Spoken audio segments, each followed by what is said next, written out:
오늘 하나님 말씀은 신약성경 요한복음 제15장입니다.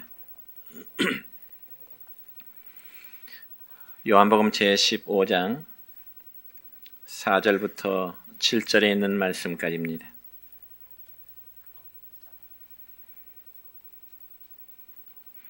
제가 봉독해 드립니다. 내 안에 거하라, 나도 너희 안에 거하리라. 가지가 포도나무에 붙어 있지 아니하면 스스로 열매를 맺을 수 없음 같이 너희도 내 안에 있지 아니하면 그러하리라. 나는 포도나무요 너희는 가지라.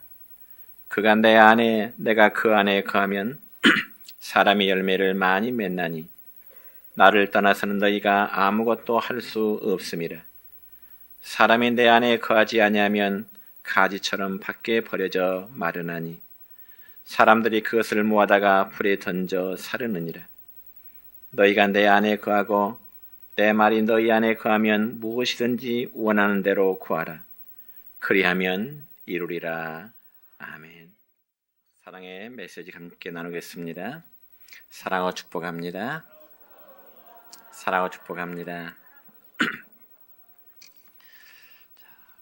오늘은 신약성경 요한복음 15장 4절부터 7절에 있는 말씀까지 중심해서 그리스도인의 관심이라는 제목으로 말씀을 선포하고자 합니다. 여러분 앞을 보지 못하는 어떤 소경이 철길 위를 걸어가다가 이제는 철길의 다리를 건너게 되었습니다. 그러면서 소경의 생각으로는 다리 위를 건너니 아마 다리 밑에는 아주 깊은 강물이 흐를 것이라 그렇게 생각을 하였습니다. 그래서 소경은 침묵으로 된 다리를 조심조심 걸어가다가 그만 잘못해서 넘어지고야 말았습니다. 그저 소경은 다리 밑으로 떨어지는 순간에 간신히 철길에 침묵 하나를 붙들고 거기에 매달려 있게 됩니다. 그리고는 그 매달려 있는 시간이 5분이 지나고 그리고 10분이 지났지만은 그 옆을 지나가는 사람은 아무도 없었습니다. 그래서 소경은 깊은 강물일 것이라는 예상 때문에 그저 홀로 매달려 있을 뿐인 것입니다.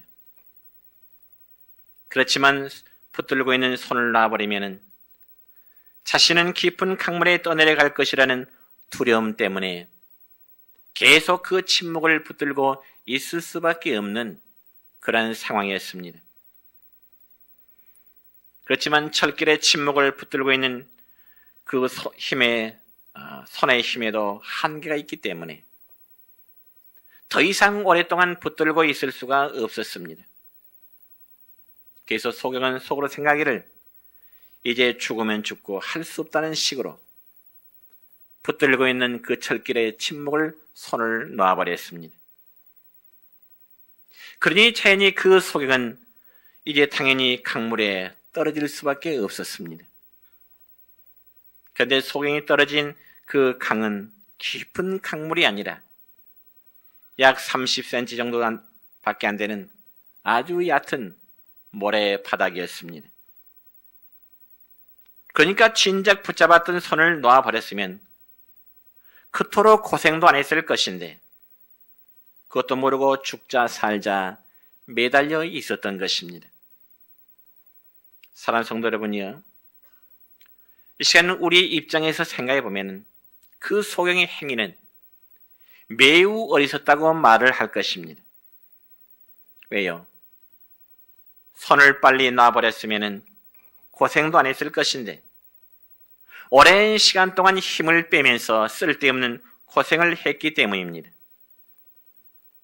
그렇다면 여러분, 우리는 그 모습을 한번 상상해 보면서 과연 지금 나의 관심은 무엇인지, 그리고 지금 나는 무엇에 집착하고 있는지 한 번쯤 생각해 볼 필요가 있다고 생각합니다. 그래서 오늘 말씀에 대해서 먼저 결론을 제시한다면 여러분, 참된 신앙이라는 것은 하나님께만 집착하고 세상 것이란 집착을 버리는 것이 바로 참된 신앙인의 자세입니다. 그러면 우리는 구체적으로 세상에 어떤 집착을 버려야 할까요? 첫째는 세상적인 집착은 먼저는 과거의 일에 대한 우리가 집착을 버려야 되는 것입니다. 여러분, 사람이란 어느 누구에게나 다 각자의 과거의 삶이 있습니다. 그래서 어떤 분은 지난 과거의 삶이 성공적이었다고 생각할 수 있는 분도 있을 것이고, 또 어떤 분은 자신의 과거의 삶이 실패였노라고 그렇게 인정하신 분도 계실 것입니다. 그러나 저와 여러분은 과거의 삶이 성공적인 삶이었든지 아니면 과거의 삶이 실패자로서의 삶이었든지 그것이 오늘을 살아가는 우리의 삶의 교훈이 될지언정 그것에 너무 집착할 필요는 없는 것입니다. 왜냐하면 우리 성도들에게 삶에 대한 실패는 어떤 면에서 하나님이 우리 각자에게 주신 선물이 될 수도 있기 때문에 그렇습니다. 그래서 과거에 죄 지었던 것을 회개하였다면 하나님께서 나의 죄, 여러분의 각자의 죄를 용서해 주신 것을 믿고 죄에 대한 형벌로부터 우리는 잊어야 하는 것입니다. 그럼에도 불구하고 하나님은 용서해 주셨는데 내가 내 자신을 용서하지 못하고 고민하는 행위는 곧 마귀에 속아 있는 결과인 것입니다. 여러분, 구약성경 이사야 44장 22절의 말씀 보면은 하나님은 이사야 선지자를 통해서 이스라엘 백성들에게 오늘을 사는 우리 각자의 성도들에게 이런 말씀을 주십니다. 같이 읽습니다. 내가 내 허물을 빽빽한 구름같이 내 죄를 안개같이 없이 하였으니 너는 내게로 돌아오라. 내가 너를 구속하였음이니라. 아멘. 여러분, 하늘에 구름이 가득 껴 있다가 어느 순간에 그 구름이 다 걷어지고 밝은 태양이 내리쬐을 때 그 기분이 어떨까요? 그리고 아침에 안개가 자욱했다가 어느 순간에 그것이 다 사라졌을 때 그 기분 또한 어떨까요? 여러분, 비록 비유적인 예이지만은 하나님께서는 우리의 죄가 빽빽한 구름처럼 어쩌면 자욱한 안개처럼 끼었다 할지라도 하나님은 말씀하십니다. 내가 너희의 죄를 다 제하리라고, 다 제가리라고 하나님은 말씀하십니다. 그러면서 또 하시는 말씀이 있습니다. 이사야 43장 18절과 19절의 말씀입니다. 시작. 너희는 이전 일을 기억하지 말며 옛날 일을 생각하지 말라. 보라, 내가 새 일을 행하리니 이제 나타낼 것이라. 아멘. 이 얼마나 신실한 하나님의 말씀입니까? 다시 한 말씀을 기억해 보세요. 너희는 이전 일을 기억하지 말며 옛날 일을 생각하지 말라고 말씀하십니다. 그러니까 비록 우리 각자가 과거의 죄된 일이나 어떤 아픔의 일들을 기억하지 말며 생각하지 말라는 것입니다. 그럼에도 우리의 마음은 어떻습니까? 죄의 억압으로부터의 자유함을 누리지 못하고 있습니다. 그리고 다시금 그 속에서 살려고 합니다. 여러분, 하나님이 우리 각자의 죄를 용서해 주셨기 때문에 나도 내 자신을 용서할 줄 알아야 되는 것입니다. 그럼에도 불구하고 어떤 성도는 여전히 자신의 과거의 삶에 대해서 학대하는 경우가 있습니다. 어떻게요? 나는 못난 사람, 나는 과거의 죄를 많이 지은 사람. 여러분, 하나님 앞에서 이런 마음을 갖는 것은 하나님 앞에서의 겸손이 아니라 하나님의 구속 은혜를 무시하는 행위와도 같은 것입니다. 참으로 우리는 하나님의 은혜 때문에 죄 용서함 받은 자임을 믿으시기를 바랍니다. 그렇기 때문에 지난날의 아픈 기억도 우리가 잊어야 하는 것입니다.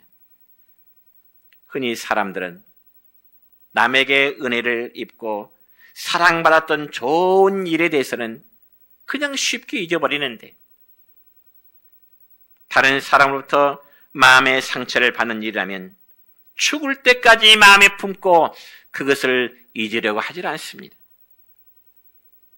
그렇다고 해서 그런 마음이 과연 자신에게 어떤 유익이 있을까요? 우리가 믿음의 생활하면서 정말 하나님의 은혜와 하나님의 복을 받고자 한다면 우리의 삶이 과거에 집착해서는 안 되는 것입니다. 비록 상처가 있었다 할지라도 거기에 붙잡혀 있으면 절대로 신앙인의 올바른 자세가 못 된다는 것입니다. 단 두 번째, 우리는 물질에 집착하지 말고 하나님을 의지해야 되는 것이 신앙인의 올바른 자세입니다. 여러분, 마태복음 19장 16절의 말씀을 보면은 한 부자 청년이 어느 날 예수님을 찾아와서 이런 질문하게 됩니다. 다 같이 시작.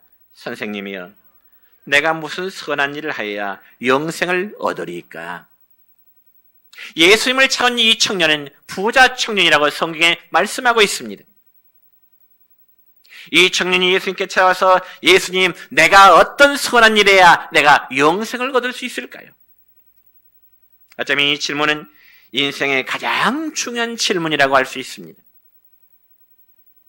그런데 예수님이 그 부자 청년의 질문을 받고 보니 그는 물질에 아주 집착한 사람임을 예수님은 아시게 된 것입니다.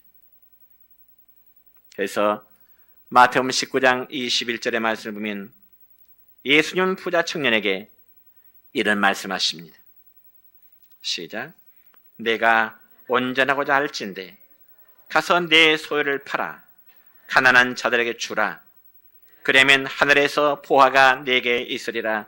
그리고 와서 나를 따르라. 아멘.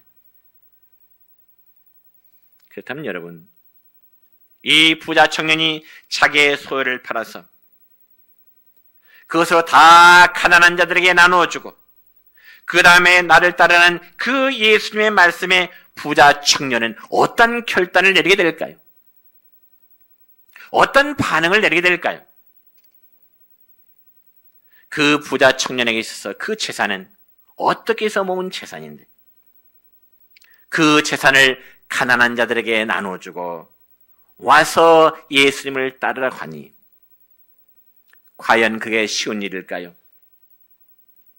아마 부자 청년의 생각으로는 물질 문제만큼만 언급하지 않는다면 그 어떤 선한 일이라도 다 할 수 있으리라고 하는 그런 다짐을 부자가 가졌을는지도 모릅니다. 그런데 예수님은 그 부자 청년의 마음의 중심을 아신 것입니다. 그러면서 주님은 부자 청년의 결단을 기다리실 때 그 부자 청년은 물질에 대한, 즉 돈에 대한 집착을 떼어버릴 수가 없었습니다. 그래서 마태복음 19장 22절의 말씀은 이렇게 기록됩니다. 시작. 그 청년이 재물이 많으므로 이 말씀을 듣고 근심하며 가니라. 뿐만 아니라 마가복음 10장 22절의 말씀 보니까 이렇습니다. 그 사람은 재물이 많은 고로 이 말씀으로 인하여 슬픈 기색을 띠고 근심하며 가니라. 여러분, 부자 청년의 입장에서 보면 구원도 받고 예수님의 제자가 될 수 있는 정말 좋은 기회였지만은 그는 정작 물질에 대한 지나친 탐욕 때문에 그 영생의 문제를 해결받지 못했던 것입니다. 그래서 예수님은 결론적으로 그 부자 청년에게 이런 말씀을 주십니다. 마태복음 19장 24절의 말씀입니다. 시작. 낙타가 바늘 귀로 들어가는 것이 부자가 하나님의 나라에 들어가는 것보다 쉬우니라. 아멘. 여러분, 정말 그럴까요? 낙타가 바늘귀로 들어가는 것이 부자가 하나님의 나라에 들어가는 것보다 정말 더 쉬울까요?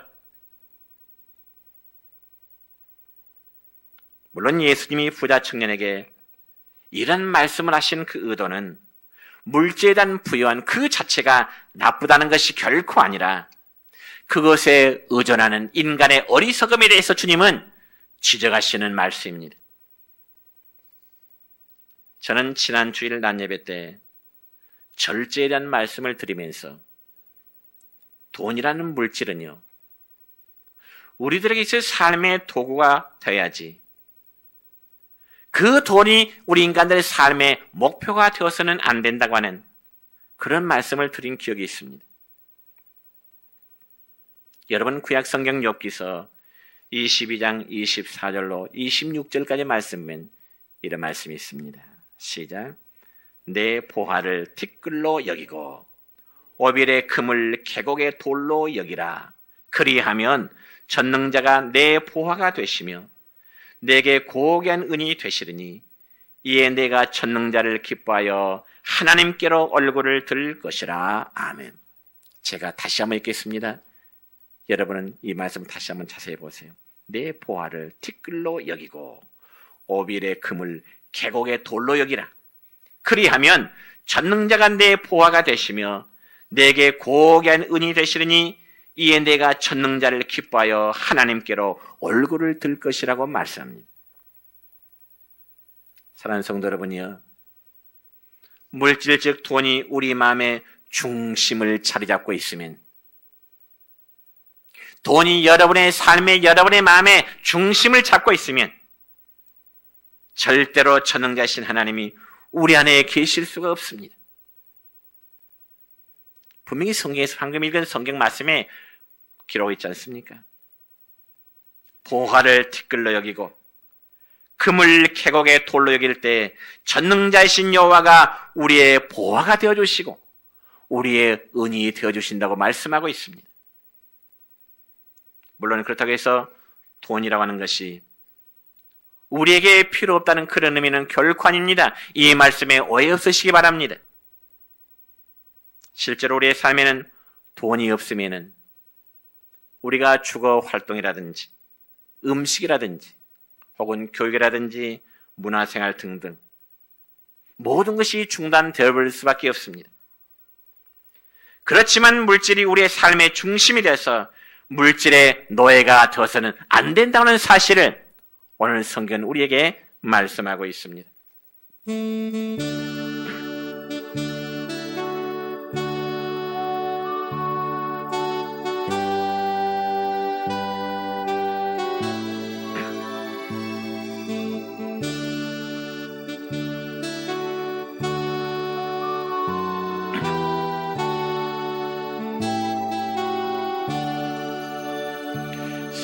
세상 부귀한 일함과 세상 근심하다가 주님 나를 찾으시면 어떻게 만날까? 주님 내게 오시면 나 어찌 대할까? 멀리 방황하던 나 불쌍한 이 죄인 이제 주만 생각하며 세상 근심 버리고 손 들고 눈물로써 주만 따라가오리다. 세상 일에 얽매여서 세상 일만 하다가 주님 나를 부르시면 어떻게 만날까? 주님 내게 오시면 나 어찌 대할까 멀리 방황하던 나 불쌍한 이 죄인 이제 주만 생각하며 세상 권세 버리고 오직 주만 바라보며 주만 따라가오리라.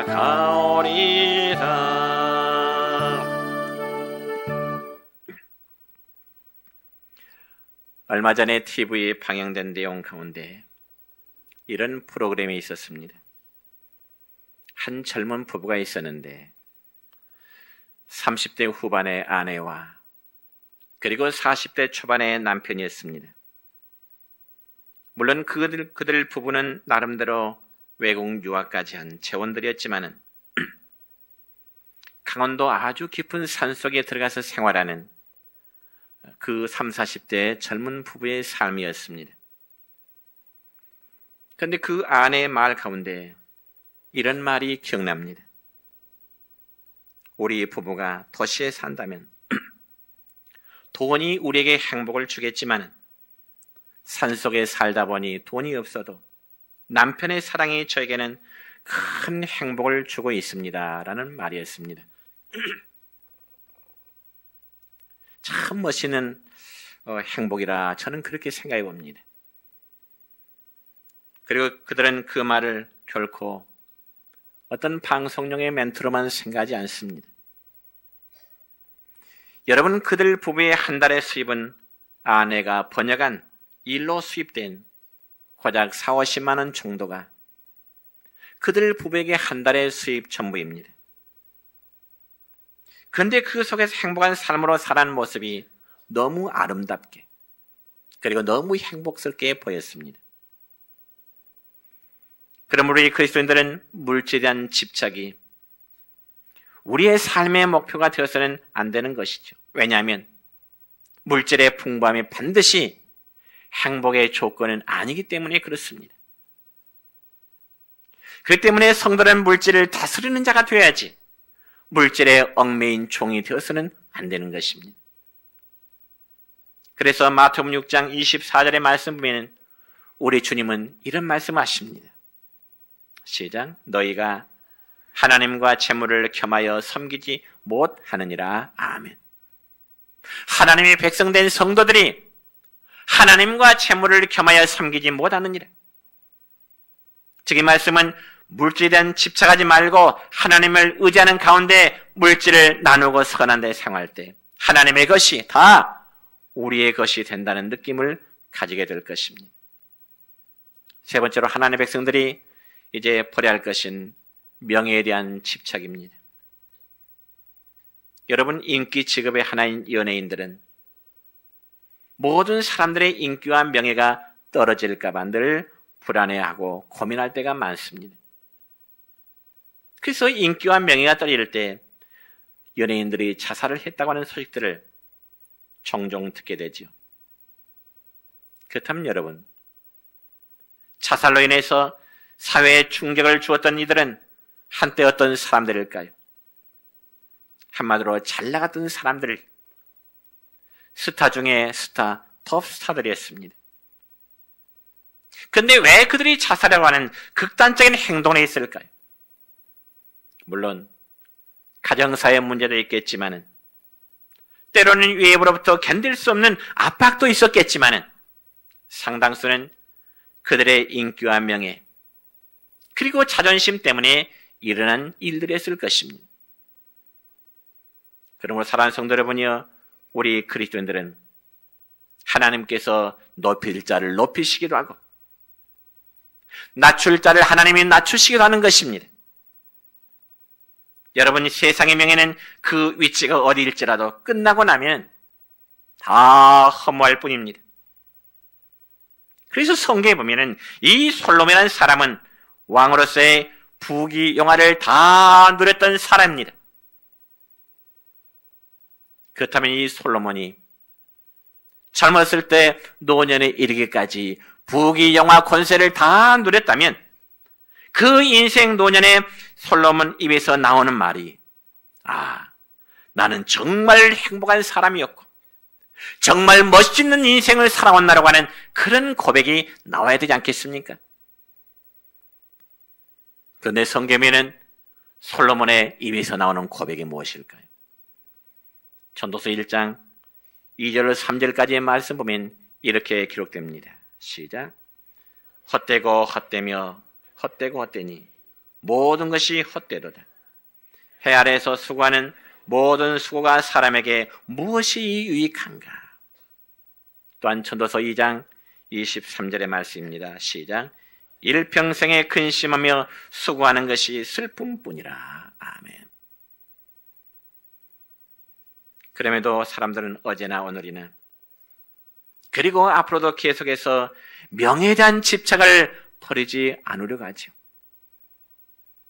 물론 그렇다고 해서 명예 자체를 다 부정적으로 보아서는 안 되는 것입니다.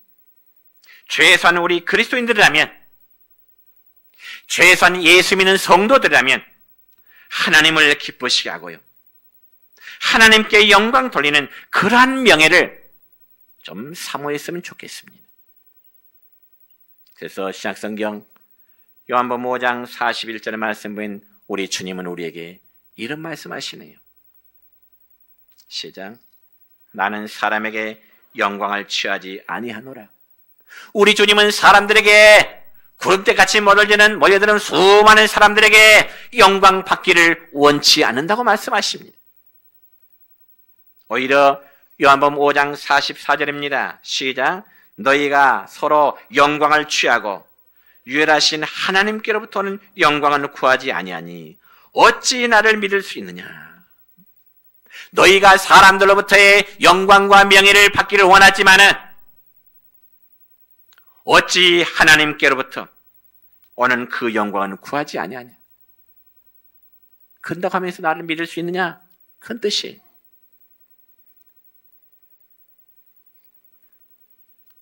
하나님께 주시는 영광을 구하고 하나님을 기쁘시게 하도록 해야 하는데 많은 그리스도인들이 사람들의 인기와 영광만을 구하고 하나님께로부터는 그 영광을 구하지 않는다는 것입니다.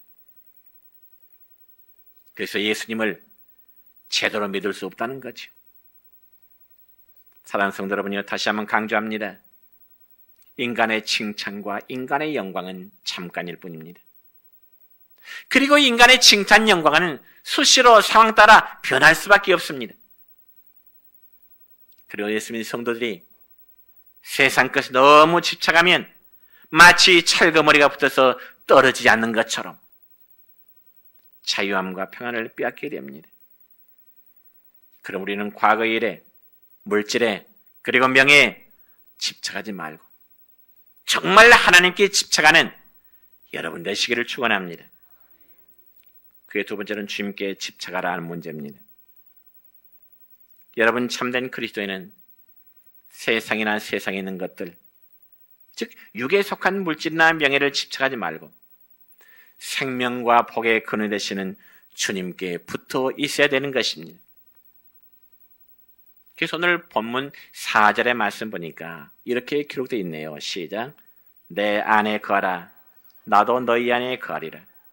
가지가 포도나무에 붙어 있지 아니하면 스스로 열매를 맺을 수 없음 같이 너희도 내 안에 있지 아니하면 그러하리라. 누구의 말씀일까요?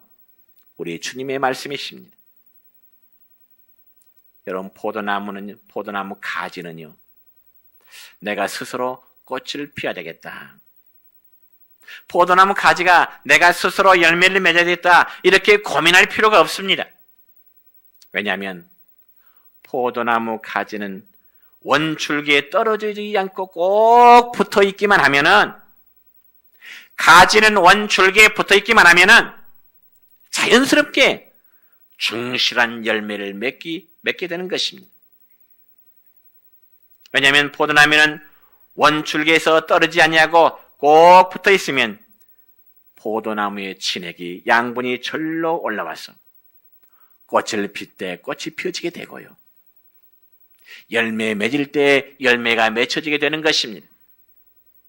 그와 마찬가지로 예수님은 우리의 포도나무요, 예수 믿는 성도는 포도나무의 가지라고 주님은 요한복음 15장에서 말씀하십니다. 나는 포도나무요, 너희는 가지라고요. 그런데 포도나무인 가지인 우리 성도들이 포도나무이신 예수님에 꼭 붙어 있지 않으면 세상의 물질을 탐하게 되고요, 명예를 탐하게 되고요, 육신의 삶에 지나치게 집착할 수밖에 없습니다. 그니 믿음의 열매를 맺을 수 없게 되는 거죠. 여러분, 영국에 허드슨 테일러라는 선교사가 있었습니다. 유명한 선교사입니다. 그런데 이 허드슨 테일러라는 선교사가 중국에서 선교사로 일할 때 선교지에 가서 자식을 잃어버렸습니다. 그리고 함께 동역하던 동역자도 또 죽게 되었습니다. 그러니 영국 사람으로서 중국 땅에 들어가서 선교하는데 자식을 잃었지요. 함께 일한 선교 동역자가 또 죽게 되지요. 얼마나 실망스럽습니까? 얼마나 절망스럽습니까? 아무리 선교사랄지라도 선교지에서 자식이 죽게 되고 함께 일하는 동역자가 죽게 되니까 신경쇠약에 걸리게 되고 우울증에 걸리게 되었습니다. 그런데 그때 마침 멀리 있는 동료 선교사로부터 한 통의 편지가 왔습니다. 테일러 선교사가 그 편지를 뜯어보니까 그 내용은 이렇게 적혀져 있었습니다. 테일러 형제여, 사랑하는 주님이 내 안에서 일하시게 하라. 스스로 애쓰고 고통하지 말고 그분 안에 거하라. 네가 일하려고 하지 말고 그분 안에, 예수 그리스도 안에 거하라. 동료 선교사로부터 오는 편지의 내용이었습니다. 이 편지를 읽은 허디슨 테일러는 마치 어둠 속에서 환한 빛을 보는 것 같은 그런 마음 내에 감동을 겪게 됩니다. 그때부터 이 허드슨 테일러는 포도나무 가지가 원줄기에 붙어 있듯이 주님 안에 거하는 그 법을 배우게 된 것입니다. 그리고 사랑하는 아내 마리아가 아이를 낳다가 죽었는데도 정말 가슴이 찢어진 듯한 그 슬픔을 주님께 맡기고 평안함을 유지할 수 있었고요, 중국을 복음화할 수 있게 되는 큰 역할을 바로 허디슨 테일러 선교사가 그 사명을 감당해 되었던 것입니다. 그러므로 중요한 것은 세상 것, 육신적인 것에 하나님의 사람들은 너무 집착하지 말고 전적으로 주님께 의지하고요, 그 안에 가는 것이 승리의 비결이고 믿음의 열매 맺는 길임을 성경에서는 말씀하고 있습니다. 여러분, 우리가 구약 성경 창세기 말씀을 읽으면은 하나님께서 어느 날 아브라함에게 아브라함아, 너의 본토 친척 아버지 집을 떠나라. 왜 그랬을까요? 하나님은 아브라함을 통해서 오로지 하나님만 의지하도록 하기 위한 하나의 최선의 방법입니다. 또한 하나님께서는 아브라함에게 너의 독자 이삭을 내게 바치라 한 건 역시 하나님 외에 세상의 그 어떤 것에도 집착하지 말고 하나님께만 붙어 있도록 하시는 것을 가르치기 위한 하나의 훈련입니다. 그러므로 세상 그산 집착을 받을 때 아들도 살게 되고 복도 받게 되고 모든 것에 부정 없이 되는 자유함을 얻게 된 것입니다. 여러분, 우리가 구약성경 출애굽기 말씀 보면 하나님께서 이스라엘 백성들을 광야에서 그 40년 동안 고생하도록 하시게 하신 것도 그들에게 신앙을 훈련시키기 위한 것이죠. 광야 40년의 삶을 하나님은 그 백성들을 훈련시키기 위한 과정입니다. 여러분, 실제로 성지순례 하다 보니까 그 애굽 땅에서 이스라엘 땅으로 가는 그 광야에는 오늘날도 마찬가지입니다. 슈퍼마켓도 없고요, 오늘날 말하자면 어떤 복덕방도 없고요, 그저 황량합니다. 왜 그랬을까요? 오직 하나님만을 바라보고, 그리고 그 백성들로 하여금 하나님이 내려주시는 만나의 양식만을 먹었고, 그들은 이틀분의 식량도 저축하는 것이 허락되지 않았습니다. 광야 40년 그들의 삶은 그들이 거하는 집도 한마디로 천막집입니다. 그래서 쉽게 칠 수 있고 쉽게 거둘 수 있는 집입니다. 광야 40년 이스라엘 백성들의 삶은 땅 투기할 필요도 없고요, 도시처럼 아파트 투기할 수도 없는 생활했습니다. 그래서 광야는 하나님만 의지하는 법을 배우는 한마디로 영성 훈련장이었습니다. 그럼 사랑하는 성도 여러분이요, 세상에 대한 집착을 볼 때 망하는 것 같지만 오히려 평안과 자유와 복이 그때 오는 것임을 믿으시기 바랍니다. 그래서 마지막으로 에레미야 17장 7절의 말씀 보니까 이런 말씀이 있습니다. 시작. 무릇 여호와를 의지하며 여호와를 의뢰하는 그 사람은 복을 받을 것이니라. 아멘. 말씀했습니다. 성도 여러분의 삶의 관심은 어디 있습니까? 각기 다를지라도 하나의 공통점은 반드시 있어야 됩니다. 우리 성도 각자의 삶의 관심은 다 다를 것입니다. 그러나 오늘 말씀의 핵심은 한 가지의 공통점은 반드시 가져야 되는데, 그건 바로 포도나무신 예수님께 꼭 붙어 있어야 된다는 것입니다. 이것이 오늘 바로 설교의 핵심입니다. 예수 믿는 성도는 원출기신 예수님에게 붙어 있어야 된다. 예수님 포도나무요, 성도는 우리는 그의 각자의 가지이기 때문입니다. 우리가 예수님 안에 있을 때 우리 모두의 관심은 그분에게 향해 있을 것이고, 그분 안에서 우리는 믿음의 열매를 풍성하게 맺혀지게 될 것입니다. 이 말씀이 여러분에게 은혜와 축복이 되시기를 주님의 이름으로 축원합니다.